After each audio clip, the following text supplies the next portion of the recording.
Bismillahirrahmanirrahim. Assalamualaikum warahmatullahi wabarakatuh. Hadirin para jamaah sekalian yang sama dirahmati Allah Subhanahu wa ta'ala. Banyak di antara kita yang keliru di dalam mengartikan tawasul, di dalam mengartikan wasilah. Yang mana tawasul adalah suatu pelantara agar kiranya kita bisa sampai kepada Allah Subhanahu wa ta'ala.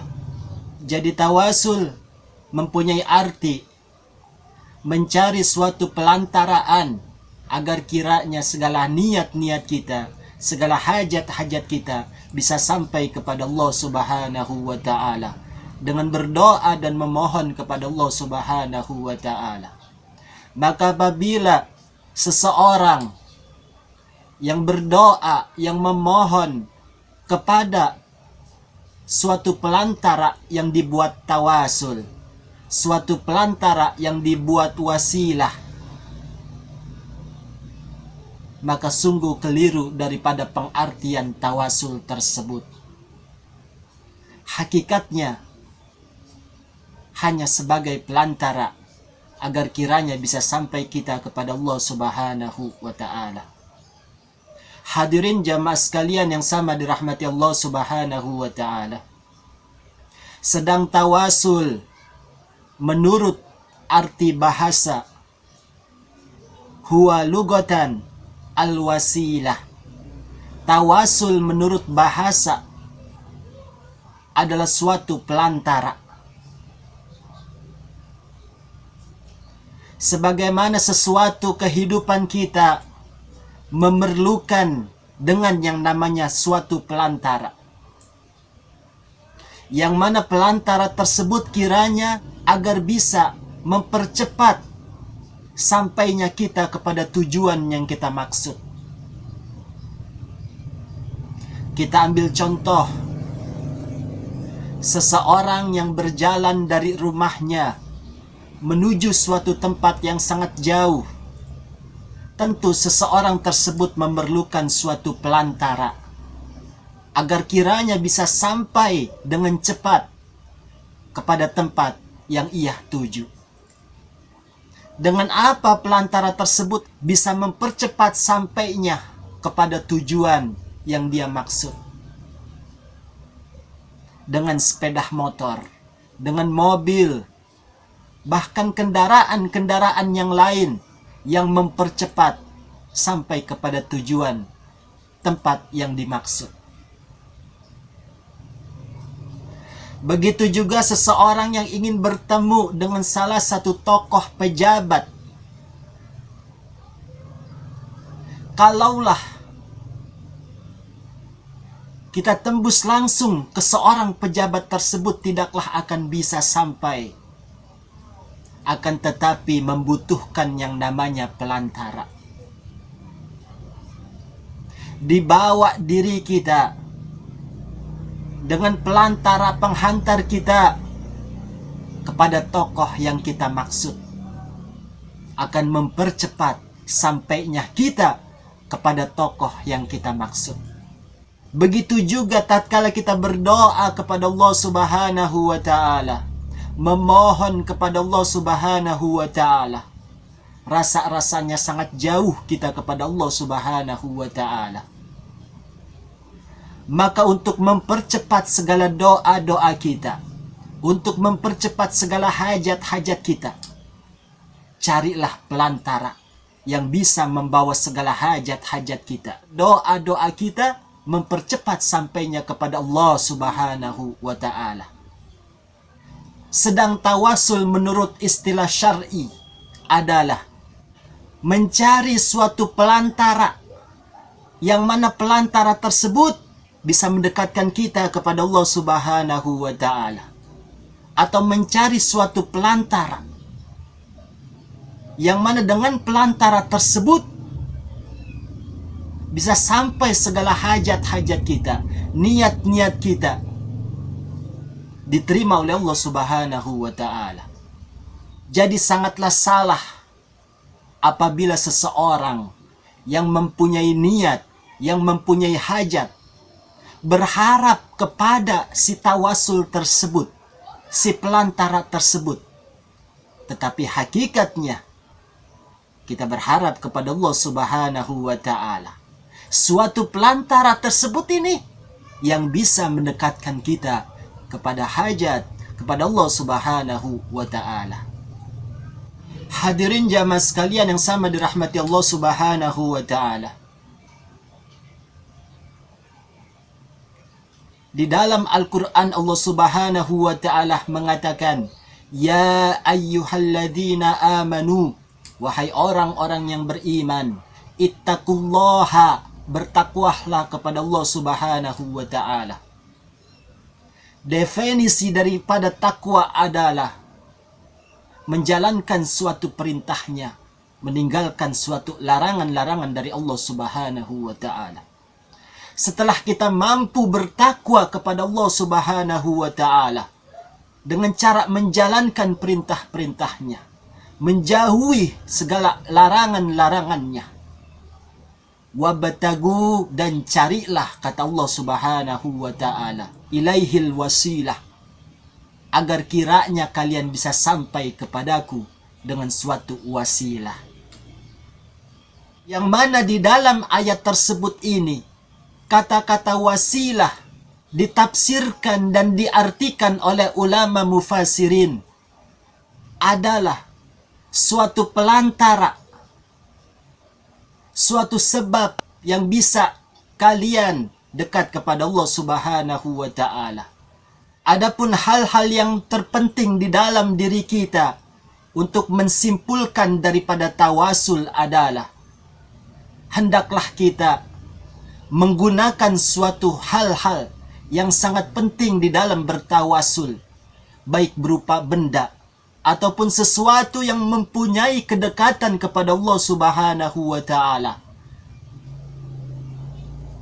Apa sesuatu yang mempunyai kedekatan kepada Allah Subhanahu wa ta'ala? Manusia yang beriman dan bertakwa, memiliki ilmu agama yang sangat banyak, memiliki kedekatan kepada Allah Subhanahu wa ta'ala.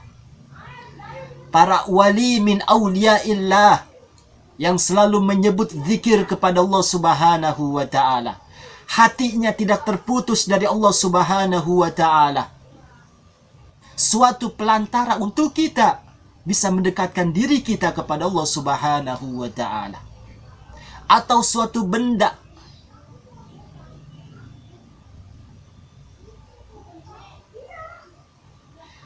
yang mana benda tersebut mempunyai derajat dan keutamaan di hadapan Allah Subhanahu wa ta'ala.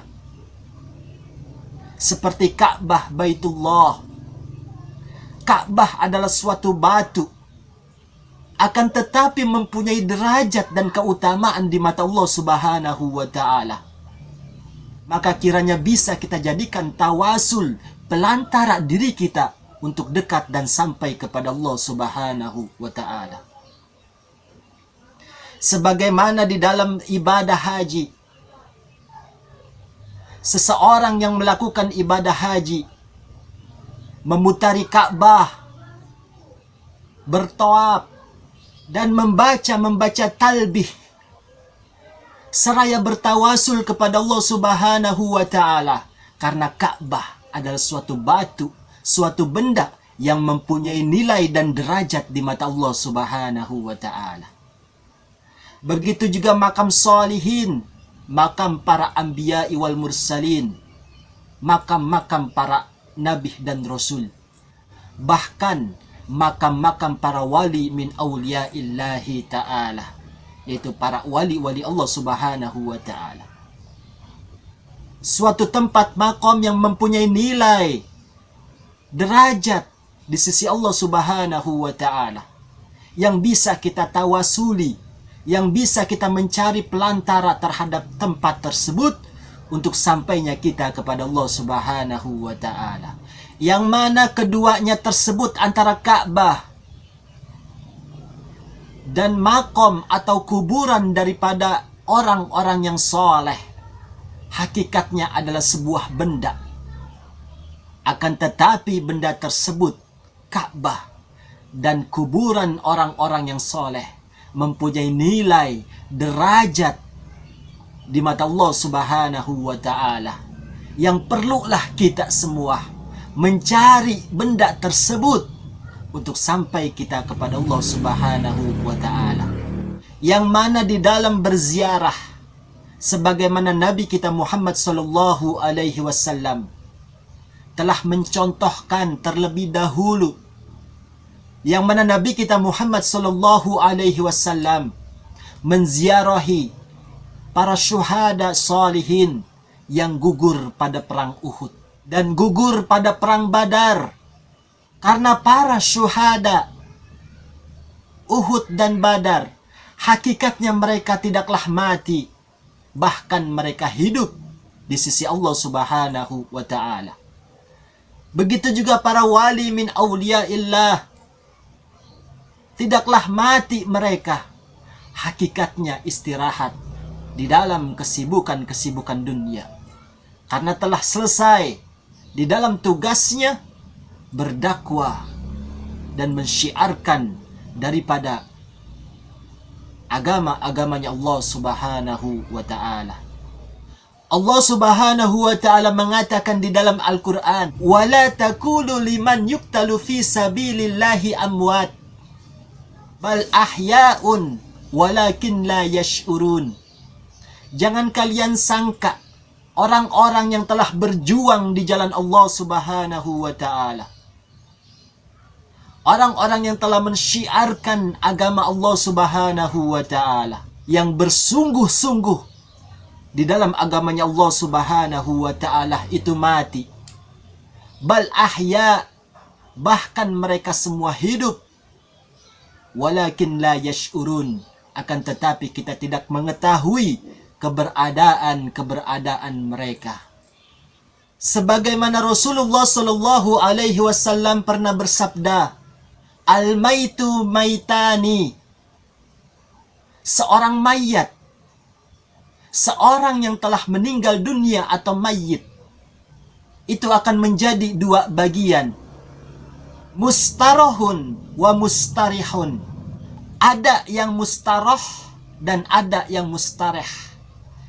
Yang mustarah adalah orang yang mati seperti matinya orang-orang biasa. Mati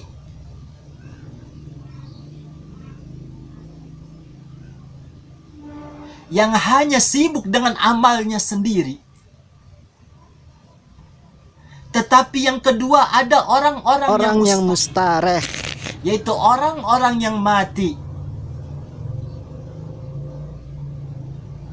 sekedar istirahat dari kesibukan-kesibukan dunia. Mereka hidup di dalam kuburnya. Bahkan mereka lebih dekat lagi kepada Allah Subhanahu wa ta'ala. Karena di dunia mereka sibuk berdakwah, mensyiarkan agama dan hal-hal yang keduniawian. Akan tetapi tatkala mereka meninggal dunia, sangat lebih dekat dan beristirahat dan sangat lebih dekat kepada Allah Subhanahu wa ta'ala. Terlepas daripada kesibukan-kesibukan dunia. Begitu dekatnya mereka tatkala meninggal dunia kepada Allah Subhanahu wa ta'ala. Yang mana bisa kita ambil kesimpulan apabila diri-diri kita menziarahi makam para aulia, makam para solihin, makam para orang-orang yang alim, tentunya dapat mendekatkan diri kita kepada Allah Subhanahu wa ta'ala. Karena mereka semuanya adalah orang-orangnya Allah Subhanahu wa ta'ala, yang akan membawa segala niat-niat kita, yang akan membawa segala hajat-hajat dan harapan-harapan kita sampai kepada Allah Subhanahu wa ta'ala. Adapun hal yang demikian adalah tawasul, adalah suatu pelantara yang sunnah kita lakukan.